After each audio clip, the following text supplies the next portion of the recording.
Ladies and gentlemen, it's Tim Adams again, and we're going to be talking about the disappearance of wireless spectrum and why the FCC is doing that. And I want to thank Juan Hughes, Paul Allen Clifford, and Victor Samuels for being with us. Um, Probably just going to be Paul and I doing most of the talking, but I wanted to at least acknowledge that we do have other people here in the Hangout, even though you may or may not hear from them. So first, I wanted to kind of establish what's going on um, with the wireless spectrum. As some of you may know, back in 2010, the 700 megahertz band disappeared as far as being legally usable for wireless microphone users. And that was largely driven by society's demand here in the States for mobile broadband. And that is, again, the driving force behind the pending auction of the 600 megahertz spectrum. And this is really unfortunate because when 700 megahertz disappeared, it kind of forced a lot of entities, rental houses, um, theaters, churches, all all the users essentially of wireless microphones to kind of retool. And it was really kind of unfair given that, a sizable portion of those entities had, recently invested in upgrading their microphones to newer models and taking advantage of newer technologies. So, and when you're talking about um, a cost point or a price point of, let's say an entry level, good quality wireless mic is going to be between $400 and $500, and it goes up from there. And when you realize that some of like the largest rental house for audio video equipment is PRG, easily. For the entertainment industry, they do audio, video, lighting, you name it. And they have, I believe I was reading somewhere in the neighborhood of, let me find it here. It's like 2,000 channels of wireless. Um, I mean, that's a very significant number, and obviously that would take a pretty sizable chunk of whatever budget they have for equipment. And when you buy a wireless microphone, the manufacturers say that the average lifespan should be 10 years. So if you're buying a wireless microphone, the manufacturer is expecting that you are going to get 10 years of usable service out of that, out of that wireless system. So when you have 2,000 channels of wireless mic systems, they have nearly 400 channels of in-ear wireless in-ear monitors, and they have around 450 channels of wireless intercom. Okay, so all figured, that is almost 3,000 channels of wireless. Now, even if they're doing kind of the budget entry level price point of $400, I mean, let's do some quick math here. And just on the wireless microphones at a $400 price point, that's $800,000 that PRG is looking at reinvesting. And there's no guarantee that in another 5 years that 500 megahertz is not also going to go on the chopping block. So this is a really significant issue, and there are calls from the wireless microphone manufacturers to actually have some kind of a compensation program in place to help ease the burden for some of these larger entities that, like PRG, that have this kind of investment in their equipment. So basically, whoever wins the auction, like the top 3 companies or whatever, because it's likely going to be like Verizon and AT&T and Sprint or T-Mobile, probably wireless carriers. Google may make a play, something like that. So we're talking tens of billions of dollars. So out of those revenues that are generated, some of that would come to wireless microphone users to compensate them for having to purchase new equipment. Now, if you don't know, as of 2010, it is illegal to run a wireless microphone system in the 700 megahertz band. And they say other devices, and essentially what they mean by that is anything that sends or transmits a frequency in the 700 megahertz band. So I think that's 700 to 798. And what's the distance? It's 100 meters. So if you can send that signal out 100 meters, then that is classified as being illegal. And that's not nothing. There are some independent videographers, people that kind of are mobile that haven't bothered upgrading their microphone systems. I have a legacy 700 megahertz system. I don't use it. I replaced it with a newer model that runs in the 600. But again, once that auction goes through, that's going to be obsolete, and I'm going to have to upgrade and get something new. So it's a real problem for me. It's a real problem for churches, especially those that are upgrading now, have upgraded recently, or will be upgrading in the future. So let's talk about some options. Some of the options that are available are to go down in the frequency spectrum to 500 megahertz. There's another option to go to 2.4 gigahertz. There is potential interference in the gigahertz area, especially 2.4. You get wireless networks, Wi-Fi that operates in there. You get cordless phones. You could potentially get some interference from other devices. So, microwave ovens. Yes, I was going to say microwaves. So there is that potential, and it's important that you understand the pros and the cons of each. Recently, I heard that the FCC is looking at the 1.8 megahertz range in order to kind of transition all the wireless microphones over there. And so I know that there's a lot of lobbying going on by the manufacturers and by associations to the FCC to give us wireless microphone users a dedicated band of spectrum that nobody else can interfere with us. We have that. That's ours and ours alone. And that was going well until the FCC released their latest draft of what this new spectrum is going to look like, and this process that they're going through is what's called a repack. So they're repacking the spectrum, and I'll explain that further in a moment. Well, actually, I'll explain it now because I forgot what I was going to say. So let me do a screen share real quick, and I'll show you what's happening. And we're going to pray that this works. Hey, look at that. You guys can see that, right?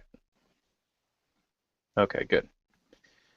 All right, so what's happening is, and I'm actually going to go full screen here.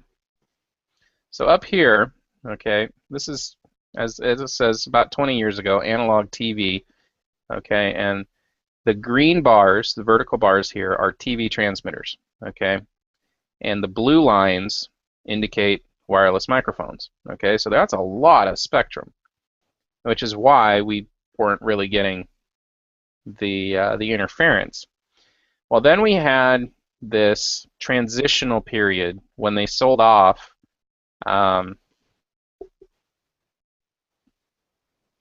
well, actually, no, this is before that. So this is the transition to digital television, okay? And these darker bars that you're seeing next to the green ones are the digital television transmitters, okay? And that was mid-2000s, let's say, okay? So Now that we're in the full digital scenario, okay, now you can see that with each step here, the available spectrum for wireless mics continues to shrink. Okay, now we get down here. This is the band that they're looking to get rid of. Okay, so this is like 400 megahertz down here on the left, and this is 806 megahertz, which would be equivalent to channel 69 on the top. Okay, and channel 14 down here on the bottom. So if obviously what's happening here is we're also losing channels, like actual television channels. So you can see there's DTV transmitters right here, right? Those are going away.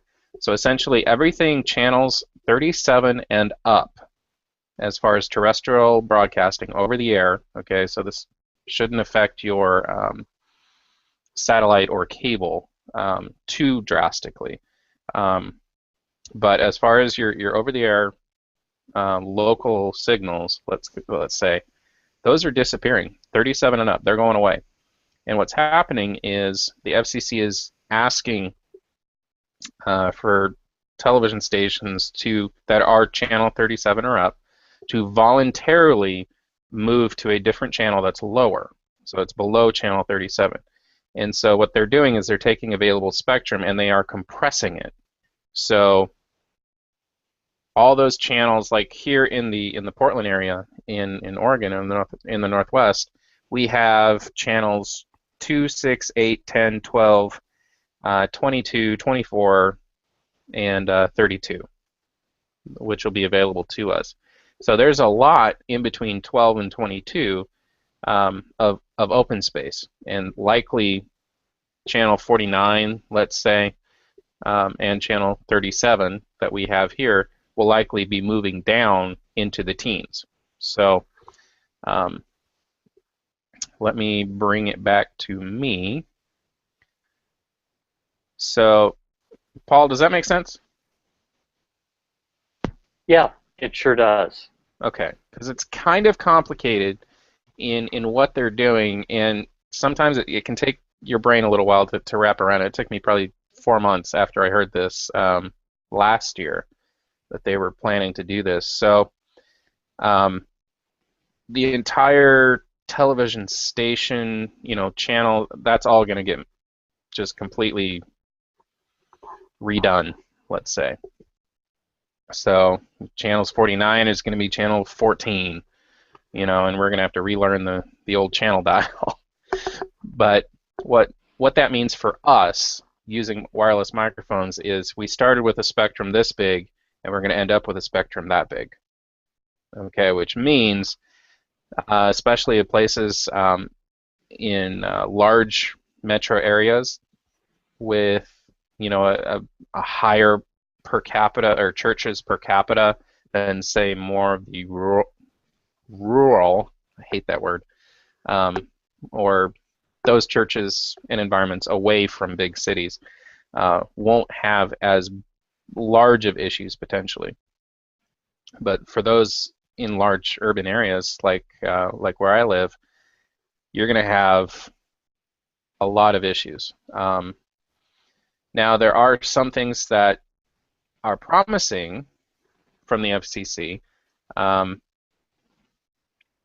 There was going to be with the FCC. That's where I lost my train of thought. They are open to the idea of, say, a registration database. So you could register as a wireless microphone user. Okay, this is the address where I'm using it, and this is the frequencies that I'm using, or this is the range of frequencies that I can use, and they will assign you, or you will claim, basically, a certain set of frequencies. Okay, and those will be yours for a certain geographic area within, say, a mile. That's promising. That's something. That's better than them just saying, well, tough luck, like they did with the 700 megahertz. That's also what they call the white spaces. So if you hear that term being thrown around, that's really what they were talking about, was 700 megahertz. And to a certain extent, 600, but generally speaking, 700 megahertz was what they were talking about with white spaces. Um, so with that, that's kind of my overview. Um, I'm kind of curious. Do you know just offhand, Paul, how many wireless mic systems your church uses? A lot. And we also have wireless in-ear monitors, so I'm pretty sure that those would be affected, even though I'm not strictly speaking an audio guy. Um, what I'm concerned about is anything that's wireless could be affected by this potentially because 2.4 gigahertz, like you mentioned, isn't normally used for wireless microphones, but someone might introduce 2.4 gigahertz microphones and then all of a sudden our Wi-Fi cuts in and out or something else happens. And I mean, we've only got so much spectrum. I get that, and I get that I love my cell phone just like the next guy as well. But the question is, are we using this the best that we can? And I'm wondering, um, this is something that's getting on my nerves just because I don't have cable. Follow this train of thought, that all these local television stations are willing to put their content on the internet. They don't care about putting the news on, no big deal. But basically, that's their own content. But the network shows aren't necessarily willing to have you have access to them unless you're a cable subscriber. So they're using my frequencies to broadcast to me, but I can't watch it over the internet because I'm not a cable subscriber. That seems wrong to me. That that they're taking up so much television spectrum when if if all the over-the-air broadcast tomorrow went onto the internet and they just, everyone gets a basic level of broadband service going to their house so that they can watch local television, and we get boxes just like we did in the digital transition. Basically it could be like a Roku or something like that. I think we could free up a lot of this space that right now is being occupied by local television stations that are more than happy to put the news on their website uh, for those of us that have trouble getting it or want to watch it later. But the networks are very greedy, and that's really getting on my nerves, and I'm thinking maybe that's the solution. Yeah, unfortunately, I think it's all about money. You know, Mhm. I mean, the networks buy spectrum or airtime, let's say. I mean, in like billion-dollar chunks. So, what you're seeing on the screen right now is kind of a representation of what the wireless spectrum in this country looks like. Um, it's kind of nuts.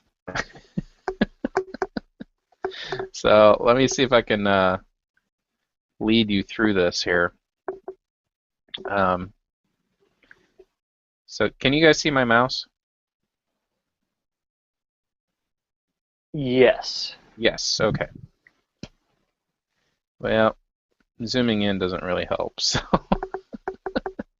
So down here, and this is really just linear. So it starts here, okay, and it ends all the way down here.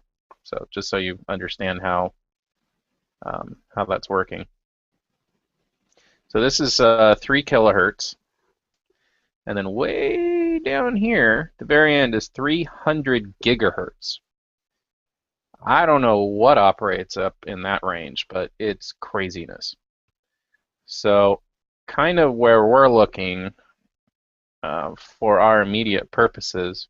So this middle band here starts at 300 megahertz, and ends at 3 gigahertz. Okay, so this is kind of the applicable band for us. And likely down here on the left would be where we're looking. I mean, it's really pixelated. I'm looking at it on my big screen, and it's really not much better. um, so it's a very packed spectrum. That's kind of what I'm trying to get at with this image. Um, there's just, I mean, yeah, you've got certain bands here that there's really nothing in, um, but pretty much everything is full. I mean, that's pretty safe to say. And there are technical issues with, say, going to a 2.4 megahertz. Okay, so we're not talking gigahertz here.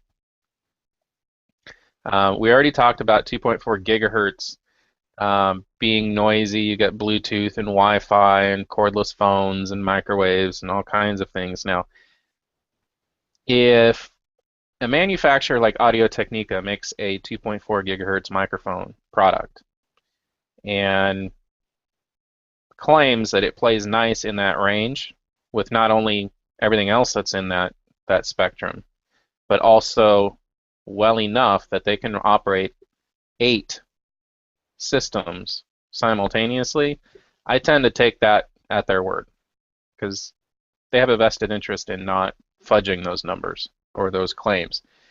However, we have also talked about the 1.8 megahertz range. Okay, that's where many European wireless systems operate in, but they're also trying to do something in the 2.4 megahertz range.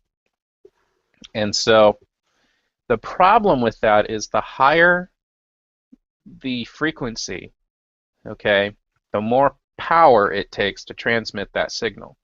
For example, a guy named Joe Ciadelli, I don't really know the last name pronunciation, I probably butchered it, but he's the director of advanced projects at Sennheiser. And if you don't know Sennheiser, they're one of the top 3 wireless manufacturers, just so you know. So he says that to transmit a signal 1 kilometer in the 500 megahertz band takes 10 milliwatts, okay, which isn't that much when you're talking wireless. But to transmit a signal 1 kilometer in 2.4 megahertz requires 10 times the power, 1 watt. Now, 1 watt doesn't sound like a lot. I mean, we run 40-watt light bulbs.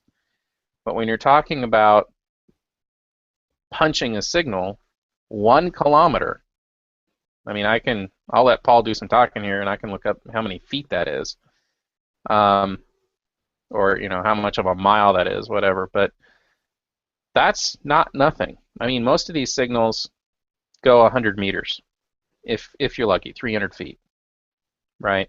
And that's line of sight. So maybe it's not a totally accurate measurement to go 1 kilometer, but hey, given atmospheric conditions, it could make it. So I'm going to leave this spectrum image up. I'm just going to blue box myself here, or white box it. But Paul, looking at that image, what goes through your head? I can't even imagine all the stuff that could be using all that spectrum. But, I mean, I don't doubt it. We love wireless stuff, right? I mean, it makes perfect sense.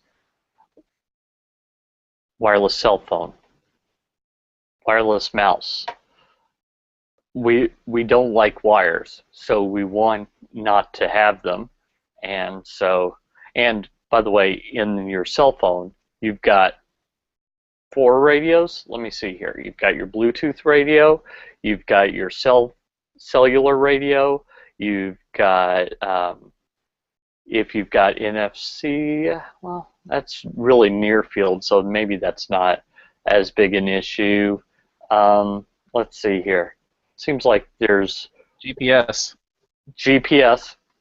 Totally forgot about GPS. So you've got a lot of radios even in one small device, and so that really can drag that down. And I think that, I mean, it's a finite resource. I I don't want to be the guy that talks conspiracies or anything like that, so I'm not going to do that. But I do. It does seem to me that we don't hear about some of these decisions that the FCC is making until they're made, and that's probably not the case. It's probably that it's not news until they're taking away spectrum.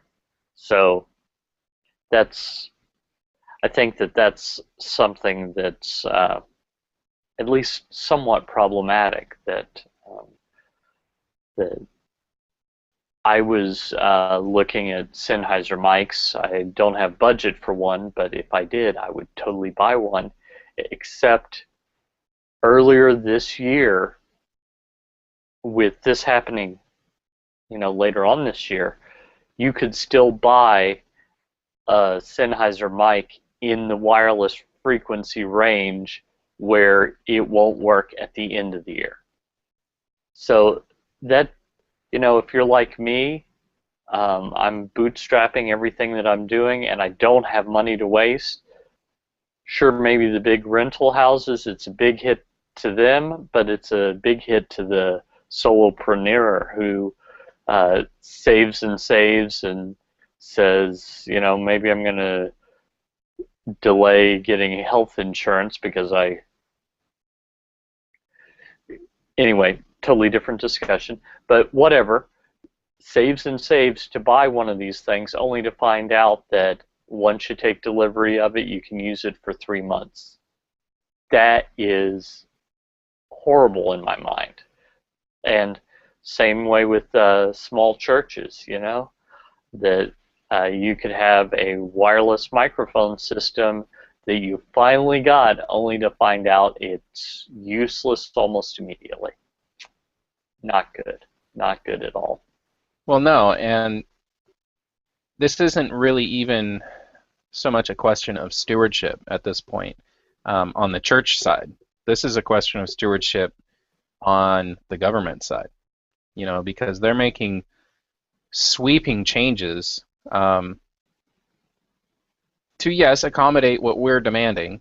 I mean, let's be honest, we're driving this because we want to be connected everywhere we are. That is what it is. That's not going to change.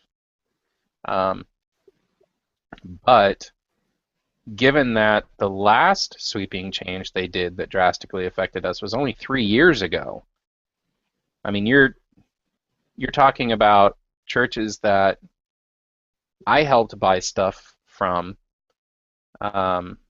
in regards to, or for, I helped them go down to 600 megahertz.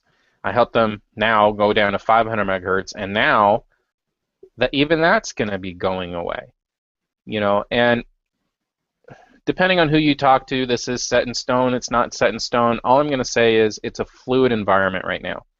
And while they do have a draft version of what they want to do, and the auction will happen next year, we don't know when. It's going to be kind of an ongoing process, but it will be happening. That is for sure.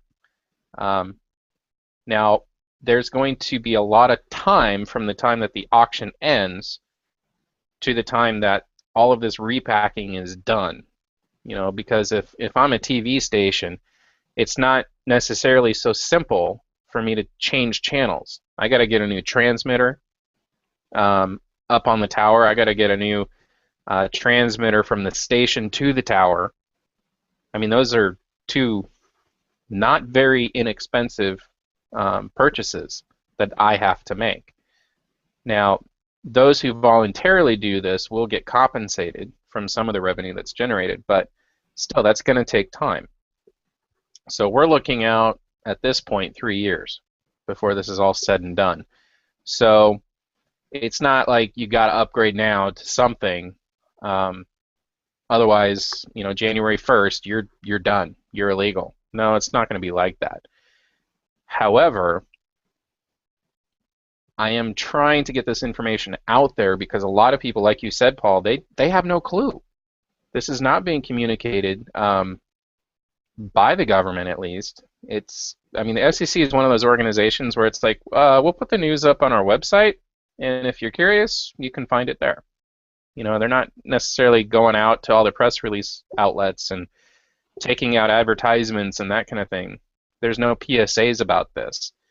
And that's really, really frustrating, because those 50-member churches out in the boondocks, out in the countryside, they don't have a clue about this. Yeah, I mean, the trade magazines are doing stories on this. That's not how I found out about it. I found out about it by going to an open house at a local AV vendor here.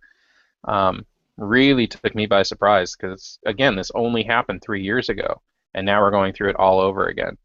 So it's important to, be educated, know what the issue is, and start planning now for what you're going to do about it.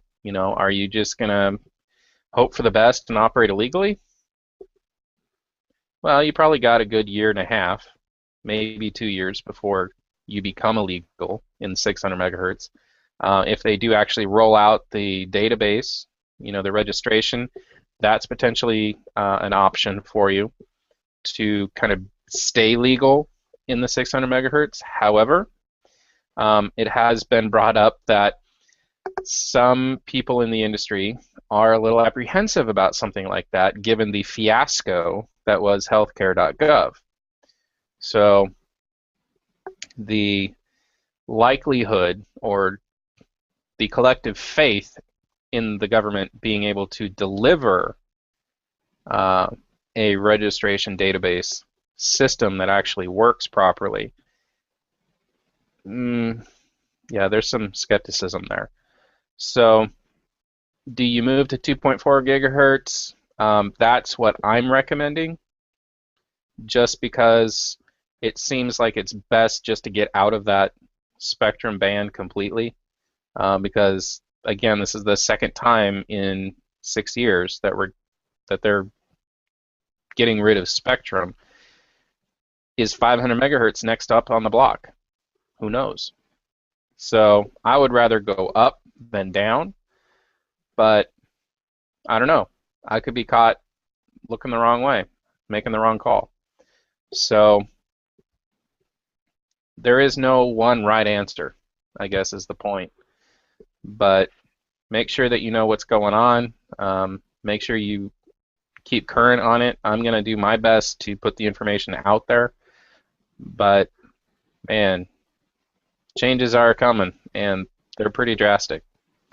Paul, do you have any questions? No, I was just going to say, by the way, if someone was looking at the diagram of the possible spectrum, they might have said, well, this chunk looks like a lot of people are using this, or not a lot of people, just one service, so why don't we jump there? And you mentioned the power issue, but there are other issues with different waves, different pieces of the spectrum. So shortwave radio can get a lot farther distance than just AM/FM radio, for example, and those are both radio technologies. So you don't want a wireless microphone that can be received in China. That would be bad. On the other end of the spectrum, you can have wireless spectrum that has trouble getting through walls. That could also be bad, depending on, maybe you used to have your receiver in the tech booth at your church, but it was down just a little low, the antenna was poking up just to, now that doesn't work anymore. So there's really a narrow band of frequencies that even make sense from that standpoint, that Again, I don't know everything there is to know about this, but I do know that some go so far that they don't make any sense, and some don't go far enough. You were talking about 1 watt of power. Well, if we did the math, a 9-volt battery on 1 watt of power is not going to last very long as compared to on 1/10 of that.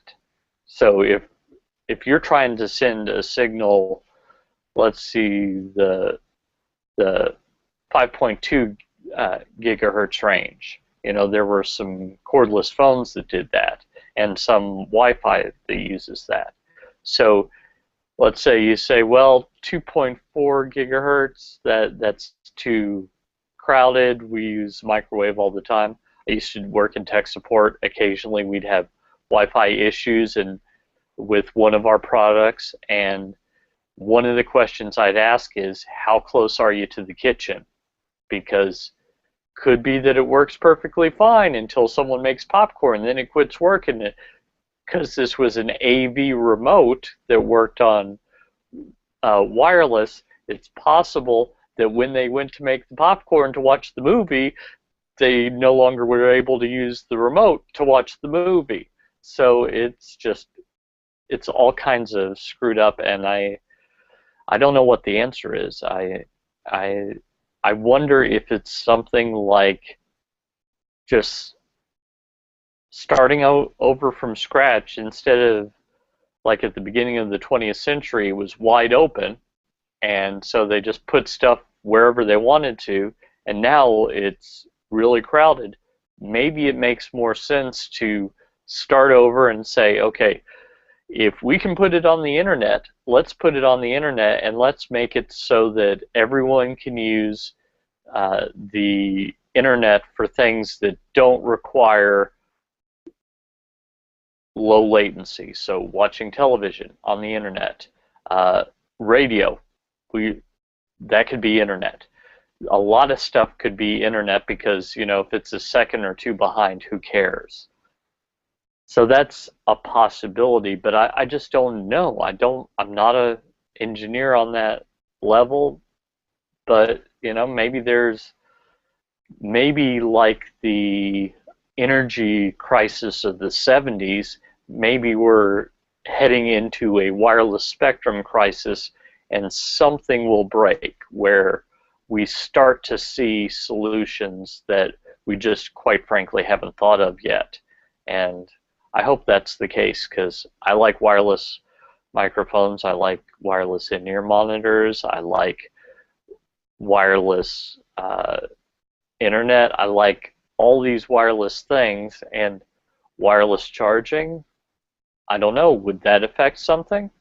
I know that power over power lines, or internet over the power lines, that affected the ham operators, so that was a problem. So I don't want to kill something that's good and useful, especially in disaster situations, because, oh, well, not a lot of people use that. So I don't know. Well, and just to dovetail off of what you're saying, um, the question may come up, why isn't the FCC responding to our demands for mobile broadband by putting them into, these higher frequencies, let's say? And a lot of that just has to do with size. If I have my iPhone here, right, this has a certain amount of size, right? Whereas a wireless microphone usually has some kind of antenna sticking out of it.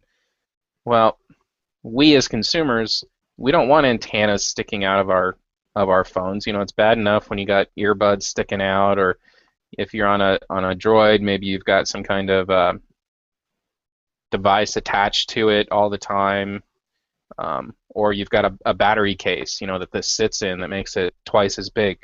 So we are definitely demanding a lot, and so to respond to that, they have to say, okay, well, this is the spectrum that we can reasonably operate within with our mobile broadband, because our antennas, have to be that big, right? Wireless mics don't necessarily have that limitation.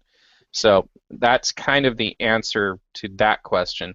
But while you were talking, Paul, I wanted to quickly indicate kind of a dream setup in my mind. And I'm not an engineer either, so I don't know what potential issues this would cause. But imagine, if you will, a dedicated wireless, shall we say, 8.211n or 11AC. Use some of the newer networking protocols, or wireless protocols. So we get that bandwidth and we get that speed. And then what if you had wireless microphone transmitters that connected to receivers via a dedicated network? So we just get out of the megahertz completely, right? And then you can connect that anywhere you're within range. And it's very easy to extend a Wi-Fi network with access points and that kind of thing. So I would wonder if that would kind of address a good portion of this, not only interference from wireless sources, but also interference from walls and just structural issues as well. I'm not going to ask, do you think that would work, but do you think that's potentially a viable option? I guess it's possible. I mean, the whole thing is a dedicated network, would that be low latency enough? And as long as the devices in that range were kept not too powerful, I mean, I don't know about, you live in a much larger metropolitan area than I do. But even here where I live, I can see half a dozen wireless networks. And there are 11 channels, and when I did tech support, I told people to not put them next to one another, but to skip one. So if you put it on channel 1, go to channel 3, don't go to channel 2, etc. And so it could be that the solution is that we get more wireless spectrum for Wi-Fi, and we make as much Wi-Fi as we can. And if it'll take line of sight, it's IR. If we can do it low latency enough, then we do like a dedicated network, like you said, or maybe even a sub-channel of the main network. And I don't even know if that would work, but just as you have a router right now that just a consumer router would have a guest network and a main network, well, maybe there's a third network that's just for wireless devices, and it only works about the distance of Wi-Fi, and if you need to expand it, you do that in an industrial way. But I don't know. I know that that wouldn't necessarily work in an apartment building in New York City. I mean, they've got, you go there, and I just, quite frankly, don't know how you could do Wi-Fi in an apartment building like that with neighbors 3 on each side that have wireless networks, 3 above you and 3 below, because it works in 3 dimensions, and so that's 9. Oh, I think Lawan knows something. I was thinking, when I used to drive trucks, I had my CB and I had the upper and lower sidebands. So with the sidebands, you still had other channels on the same channels. That may be another option also. With the lower channels, there's been times I'm in California, I can get out to Hawaii, but there's times I'm in Atlanta and I can reach the Mojave Desert. But you have the side channels, maybe you can cut the power so that, that may work also. Yeah, not a bad suggestion, actually. Um, I like it. Whatever works. I mean, we've got to figure out how to use this because it's all of ours. right. And, we got to play nice. We got to share, just like we learned when we were kids. Um, and, there are things that you can do. So, for example, I have a church client of mine that asked me earlier this week, is there a way that we can limit the number of people that are on our network because they're stealing our bandwidth to the point where we can't live stream? And, I went through kind of the normal ideas. Okay, we'll change the password. Okay, well, the leadership will probably give the password to whoever anyway. Okay, so that's not an option. Well, what if you don't broadcast the SSID? Don't broadcast the network name. Well, no, that's not going to matter because again, the leadership is going to tell people how to do it. So what I'm looking at now is limiting the number of simultaneous connections that it can host, as well as being able to throttle the bandwidth each connection can take. Now, I don't know how to do that. So I have to go talk to a network administrator friend of mine so that I can tell my client how to do that. But a lot of people, they think Wi-Fi, they think, oh, okay, we have Wi-Fi, we'll just connect, let's say I got a brand new soundboard and I can connect wirelessly to it with my iPad and I can control it. Well, okay, that's fine. But especially if it's an open network, or if it might as well be an open network because everybody knows the password to it, there's no reason why your soundboard and your iPad have to connect to a wireless network that's also connected to the internet. There's no reason for that. You can have a private network that nobody knows about. The SSID is not broadcast. There's only 5 connections that it will support simultaneously. I mean, there's tons of control that you can do, or that you can exert over a Wi-Fi network. And as far as latency, yeah, that could be an issue. However, if it's good enough to run all these audio networking standards off of AVB, Dante, what's the Roland one? I mean, all these different protocols that these manufacturers come up with, if it's good enough to transmit over a wire. Now, I understand wires and wireless, different things, but there's got to be a way that they can get the latency down to the point where it's acceptable. That's my whole point. And I'm gonna contact the manufacturers and see what they have to say about that, because I mean, I can't be the only one that's thought of this. Yeah, Lawan. Now, I thought the best way are they trying to live stream over wireless, or are they connected by wire? No, they're connected by the wire. one's having a problem. Okay. Yeah, I know our church has that problem with everybody using the Wi-Fi, and it's hard to get them to understand that. Look, some people should be on one network, and some shouldn't have access to other stuff. So there's a difference there. But it's hard to get them to understand that. Well, and sometimes, as a consultant, I've gone in and I've told people, look, don't give them access at all. Make it a closed network. Make it so that you got to be jacked in. Turn the Wi-Fi off. Jack into anything that you need to, but turn the Wi-Fi off if it's that big of an issue, because especially for some of these more remote churches that want to get into live streaming, the bandwidth options just aren't there. I mean, I can get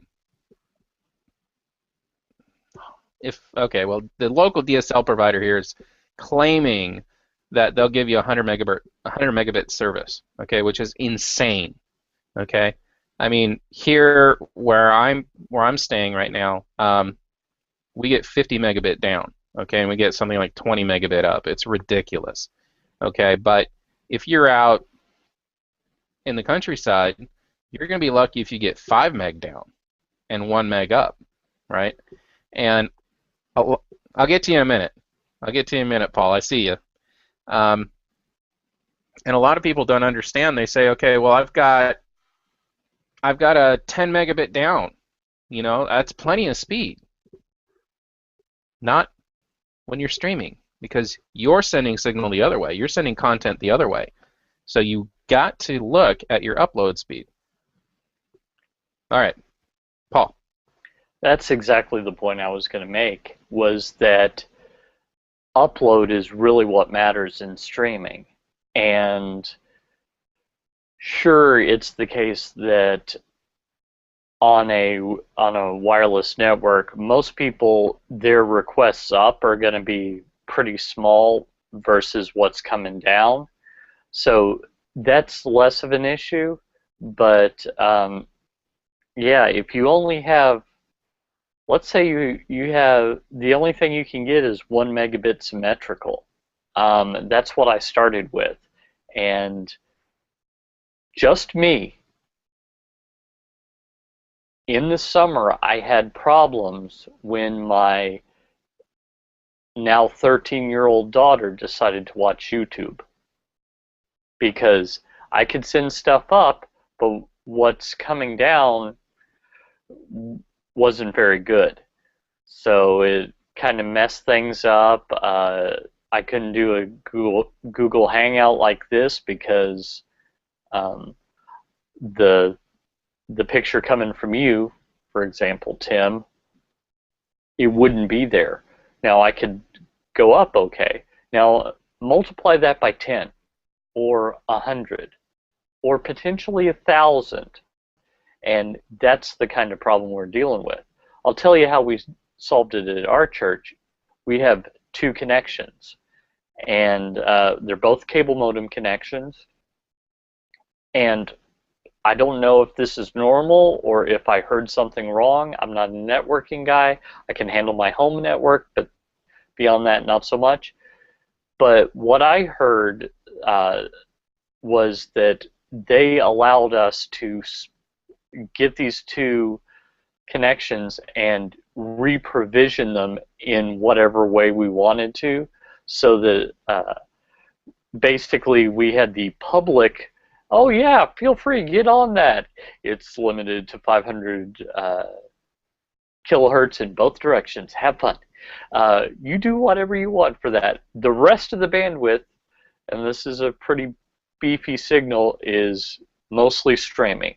So we tend to be better because we had, 2 beefy connections, that are a few $100s a month, that were put together and then split off into a really super cool one and a very cheesy, you do whatever you want one. And so just to explain what I mean by symmetrical and asymmetrical, DSL tends to be asymmetrical. That's why you'll notice it's not usually marketed as just DSL. It's a lot of times they'll call it ADSL. The A means asymmetrical. So think of symmetry in art, how one thing balances the other. That's symmetrical. Something like a Picasso painting would be asymmetrical. There's not balance there, and that can do some cool things in art. Well, with internet, for reasons that I don't totally get, I'm sure there's a very good technical reason, consumers at least have not traditionally had good upload speeds. So me, for example, I have upgraded from the 1 megabit up and 1 megabit down cheapo connection to the 1 megabit up and 2 megabits down less cheap connection. So I don't have a lot of budget. I would prefer to get the top of the line stuff, but again, I'm bootstrapping this whole thing, so I don't have a large budget to work with, and a lot of churches are in exactly the same shoes as me, where they don't have a lot of budget to work with and they get what they can get. And so it might be money, it might be technology, like there is no cable where they are, and they can try and do DSL, but that's limited by distance from the home office. Fixed wireless, depending on where you are. Satellite, forget about it. Don't even try and stream with satellite, just because you've got to send it up, and that's the problem with satellite, is the upload is not nearly as good. So when you say, oh, I've got a 50 megabit connection, that ought to be great, you're right, Tim. 50 megabits, they advertise the big number, which is the download, which for surfing the web feels like awesomeness. But the second that you try and stream and you find out that, oh yes, it's 50 megabits down, but it's 1 up, and for an HD stream, that's not enough. You really want something better, and so that's part of why I'm streaming. When I stream, it's 640 by 360, which is SD. Actually, it's less than SD because it's letterbox, but that's part of the reason why, is it's just bandwidth limitations, and that's something a lot of churches will have to deal with based on where they are, based on their budgets, etc. And being that wireless is the savior to this, no, I don't think so. Not with the main issue that we're talking about tonight, which is the crowded spectrum. So if Way it to wasn't bring so it back on expensive, topic. Nice. that's me. If it wasn't so expensive, just run fiber to every place. That's the downside of the wide open spaces in the U.S. You know, it's expensive to get stuff to Montana over cables. That's far. Whether you're in Portland like you or Lexington like me, that's far. That's a far piece. Sure. Yep. Okay. Putting as much stuff as possible over cable solves the problem, but I don't know. Yeah. That brings us back to the old adage, you know, if you can run it over cables, do it. You know, because like you said, the spectrum is just increasingly crowded, and it's not going to get any less crowded. So that, I think, will wrap up our discussion. But as always, if you have questions about this topic, hit us up in the communities on Google+, Church Tech, Adventist Church Tech, Tech Applied, and Church Mag. Or, you know, I'm in all of them. Paul's in a good number of them. So would love to hear from you guys. And thanks for watching.